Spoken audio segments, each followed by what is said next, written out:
Hi mga kabini! A day of my life as a bini na call center agent slash volleyball player. It's a 10 minutes break.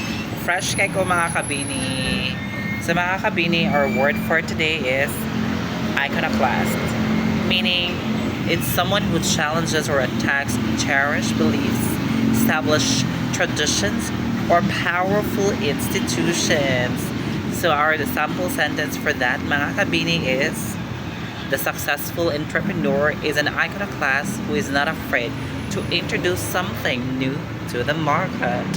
So ang Tagalog natin dyan mga kabini ay manlalabag ng tradisyon or mga away ng mga paniniwala.